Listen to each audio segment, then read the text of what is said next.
This ride takes us through Hyderabad, moving along the city roads during the ride. The mood here is calm and focused, with the sound of the engine carrying us through the changing rhythm of the streets. Let the road unfold naturally as we settle into this stretch. A little further along, this part of the route shows a grounded side of Hyderabad, where everyday movement defines the street. Shops, side lanes, and passing vehicles build a sense of momentum, and the pace stays steady. It is the kind of stretch where the ride feels less like a destination and more like a continuous observation. As the ride continues, here is something worth knowing about this part of Hyderabad. Grilled corn on the cob, seasoned with lemon and chili powder, is a favorite evening snack.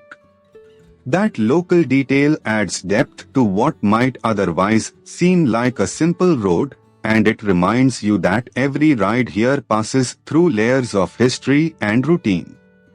Coming into the next stretch, from the rider's perspective, this section is defined by spacing, timing, and attention. Traffic flows in its usual unpredictable pattern, so every opening on the road matters. The experience becomes less about speed and more about reading the street early, staying smooth, and keeping the ride controlled.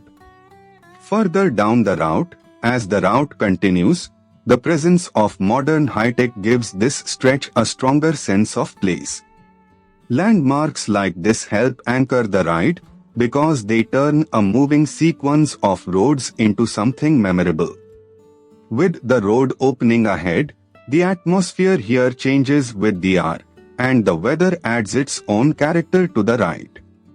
The road noise, light, and movement around the bike all combine into a very specific riding mood.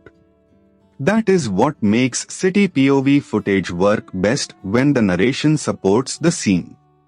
As this ride through Hyderabad comes to a close, the journey may be simple, but the texture of the road, the city, and the ride itself is what makes it worth watching.